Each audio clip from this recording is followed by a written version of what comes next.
What is up, YouTube? Welcome back to Nerd Media, and in this video I'm going to be giving you guys my review for The Last of Us Season 2 finale and just my overall opinion on this season so far and how it's concluded and what I liked about it and what I didn't like and just my overall excitement for what we could possibly be getting in Season 3. So with all that being said, if you're new to the channel, I'm Nerd Media. I talk about movies, TV shows, and comic books all the time on the channel. Today we're talking about The Last of Us, and unfortunately this is going to be the Last of Us video probably for a bit until we get Season 3, which is very upsetting because I love this show so much and it's honestly probably my favorite show of this year so far. But I would love to hear your thoughts down below in the comments, so stick around, enjoy the video, sit back, relax, and just leave your review on the season down below in the comments. And with all that being said, let's dive right into it. So yeah, after last episode ended with a real big punch with, all the Joel flashbacks and everything, and then getting Ellie kind of beating down on Nora, and then we actually find out that Nora actually gave her some info in this episode, which leads to some insane stuff. It really was a brutal episode last week, and honestly, this episode may have been more brutal, just with how violent things get and just how insane things really got.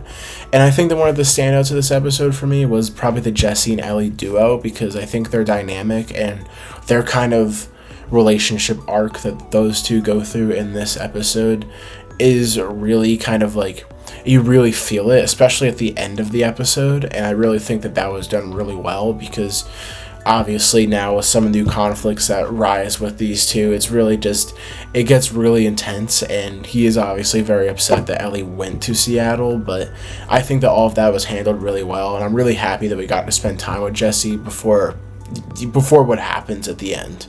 And I really do like these little moments that we get of Ellie kind of questioning her revenge. When we see her and Dina talking, we kind of realize that she's questioning what she is doing so far.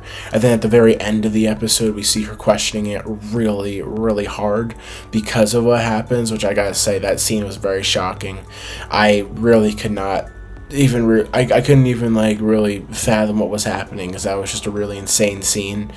But I really do like the idea that we're kind of seeing Ellie questioning what she's doing, and then we get to see at the very end of the episode pretty much everybody from Abby's team is gone and just dead besides Abby, and that is something that Ellie thought she was going to have to live with, but then she ends up not having to. I really like how that was a little under theme for this whole episode of her questioning what she's doing.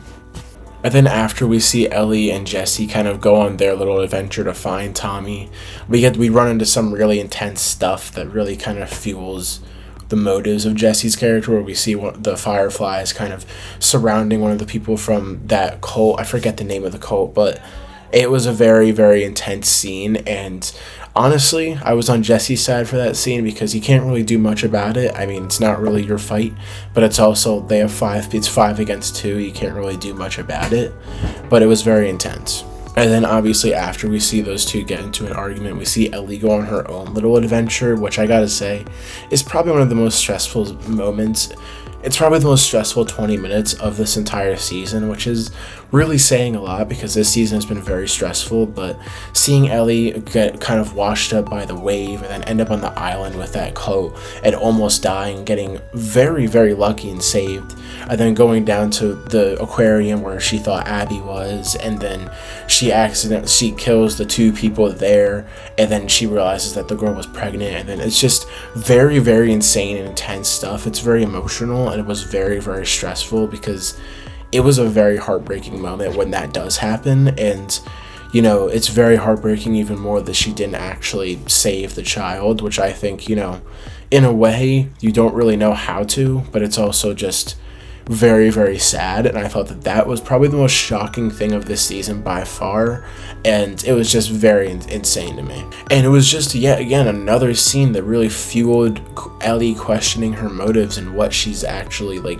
fighting for and doing, which obviously by the end of the episode, all of this happening leads to her questioning, why is Abby the only one that gets to live, which I think is just a really, really crazy thing to just be considering, because it's a very good argument for this show to present.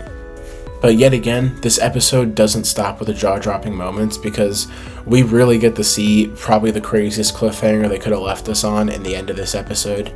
Jesse dies and Abby breaks into the theater. Like, genuinely, I am very upset that we have to wait probably 2 years for that, because it took 2 years from the release season 2. Why wouldn't it take 2 years from the release season 3? I am very, very upset that we have to wait that long, but it was a very good cliffhanger, and I feel like the gunshot that we hear when the screen cuts to black could be Dina shooting at Abby, but I'm not 100% sure. It could just be a mislead, and maybe she misses or something, I don't know.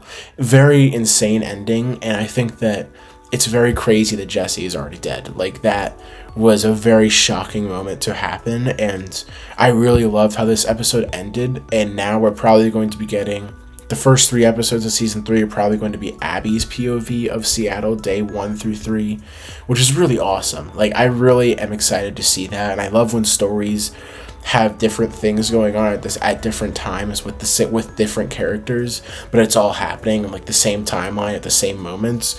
It's so cool, and I'm really excited for that. But that also probably means that we're not going to see the continuation of that last scene of this season until like episode 4 of season 3.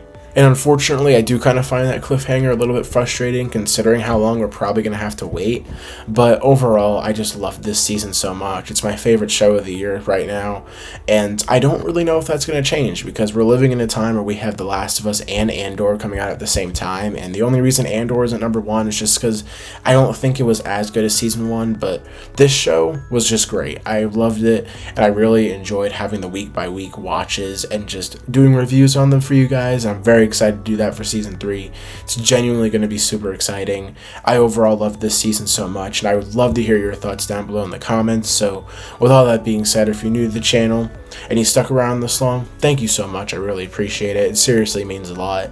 And if I clearly said something you liked or you were just entertained, so subscribe, turn on the notifications, like the video, comment down below your thoughts on The Last of Us's finale, and just your overall thoughts on season 2 and your excitement and theories for season 3. I may be making a theory video for season 3 later this week, but I'm not 100% sure if that's going to happen yet. So with all that being said, I'll see you guys in the next video. Peace.